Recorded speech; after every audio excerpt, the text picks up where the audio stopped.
Okay, Assalamualaikum warahmatullahi wabarakatuh kepada semua pelajar kelas 1 fikir. Okay, cikgu harap semua sudah pun bersedia untuk PDPR kita yang akan bermula pada pukul 10.40 hingga 11.40. Okay, dan cikgu harap juga anda sentiasa bersemangat untuk meneruskan PDPR kita dan sentiasa mengikuti pembelajaran cikgu selama 25 minggu. Okey, cikgu akan terangkan tajuk pembelajaran kita pada hari ini iaitu respirasi sel dan fotosintesis. Okey, di sini cikgu akan terangkan standard kandungan yang perlu kita ketahui iaitu respirasi sel dan fotosintesis. Okey, manakala standard pembelajaran berkomunikasi mengenai respirasi sel dan berkomunikasi mengenai proses fotosintesis. Okey, dalam tajuk ini cikgu akan perkenalkan kepada anda apa itu respirasi sel dan juga apa itu fotosintesis. Di mana umum kita tahu fotosintesis berlaku di dalam tumbuhan. Manakala respirasi sel berlaku di dalam tumbuhan, manusia dan juga haiwan. Di sini kita dapat lihat daripada gambar rajah ni, kitaran ini menunjukkan kita saling berhubungan, berhubung antara respirasi sel dan juga fotosintesis. Maknanya saling memerlukan. Seterusnya kita lihat di sini apa yang dimaksudkan dengan respirasi. Respirasi boleh dibagikan kepada dua, iaitu respirasi luar yang kita nyatakan sebagai pernafasan di mana kita laluinya setiap hari. Manakala seterusnya respirasi dalam iaitu respirasi sel di mana berlaku di dalam sel, mana berlaku di dalam tubuh badan kita. Ingin cikgu terangkan di sini, respirasi luar adalah satu pertukaran gas yang berlaku antara organisma dengan persekitaran. Sangat mudah kita boleh lihat diri kita sendiri di mana kita bernafas yang melibatkan persekitaran kita, mana pertukaran gas karbon dioksida dan juga oksigen berlaku melalui persekitaran. Seterusnya respirasi dalam, di mana satu proses pengoksidaan. Pengoksidaan maksudnya pengoksidaan oksigen, mengoksidakan oksigen, dan penguraian glukosa, maknanya menguraikan glukosa yang berlaku di dalam sel hidup untuk membebaskan tenaga. Situasi ini perlu berlaku di dalam sel hidup, sama ada haiwan, tumbuhan ataupun manusia. Dia mesti melibatkan pengoksidaan dan penguraian glukosa dengan tujuan untuk membebaskan tenaga. Di sinilah kita dapat tenaga hasil daripada penguraian glukosa dan pengoksidaan.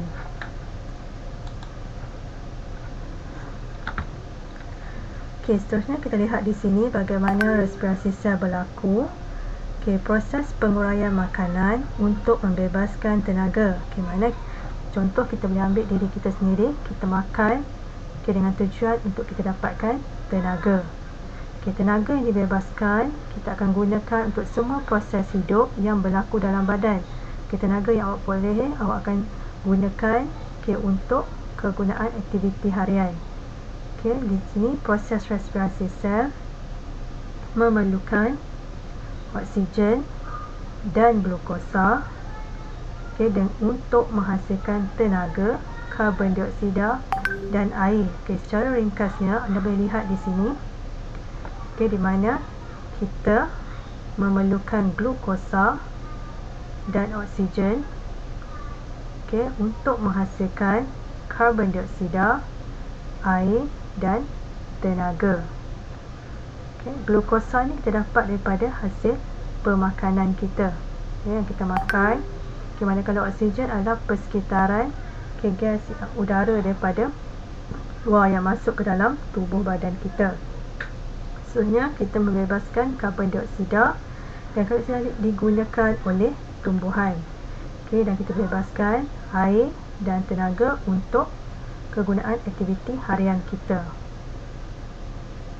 Seterusnya kita lihat pada fotosintesis.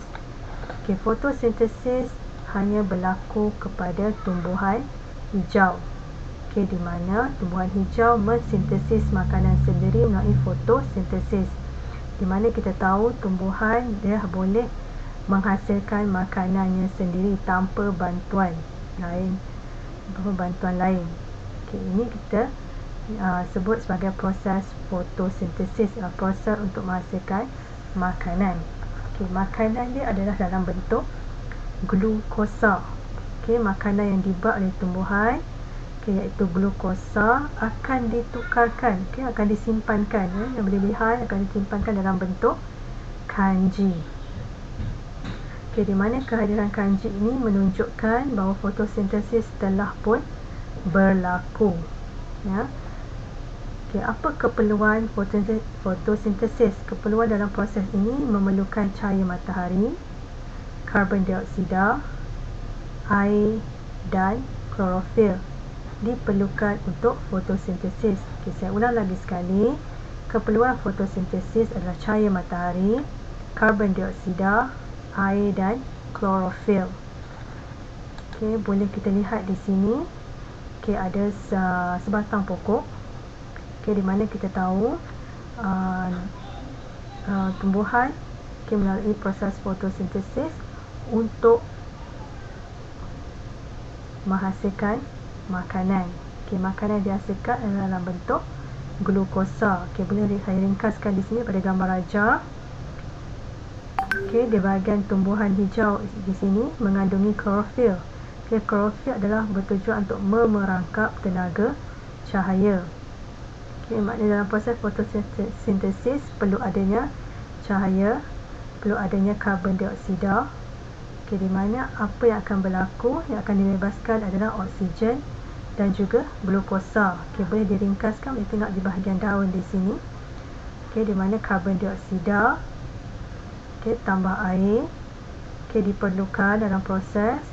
Dia akan dibantu oleh tenaga cahaya dan juga klorofil untuk menghasilkan glukosa dan oksigen. Glukosa adalah makanan bagi tumbuhan. Dihasilkan makanan dia sendiri. Glukosa ni nanti akan ditukarkan kepada akan disimpan dalam bentuk kanji. Untuk pemakanan bagi tumbuhan.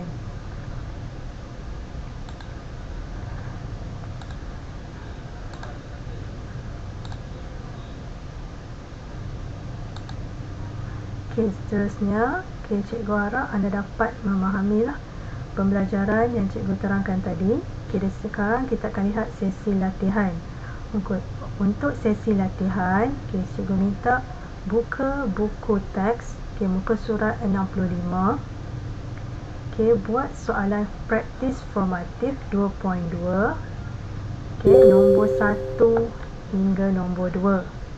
Jawapan ditulis di dalam buku latihan, dalam buku latihan.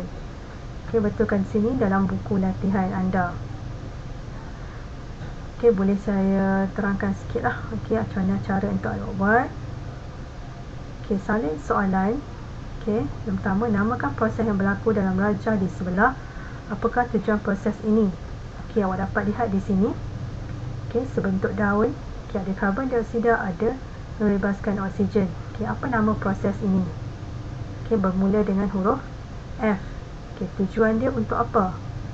Untuk menghasilkan G. Bermula dengan huruf G. Cuba dapatkan jawapan dia. Sesi akhir nanti kita akan buat perbincangan dalam grup Telegram. Seterusnya, nombor 2, isi tempat kosong dan rajah di bawah mengenai proses fotosintesis. Berkaitan dengan fotosintesis. Di mana tumbuhan hijau dia menghasilkan G tadi, yang saya sebut G tadi, akan ditukarkan kepada akan tukarkan kepada apa? Kat sini K, mula dengan huruf K. Di mana penghasilan makanan ini bertujuan untuk mengekalkan proses hidup dan aktiviti. Cikgu harap anda dapat memahami pembelajaran hari ini. Boleh ulang tayang video tersebut. Kejap lagi cikgu akan masuk ke dalam latihan OMG Science. Awak akan ikuti pada link yang seterusnya. Untuk penerangan cikgu berkaitan dengan video pembelajaran setakat ini, dan cikgu akhiri dengan Assalamualaikum warahmatullahi wabarakatuh.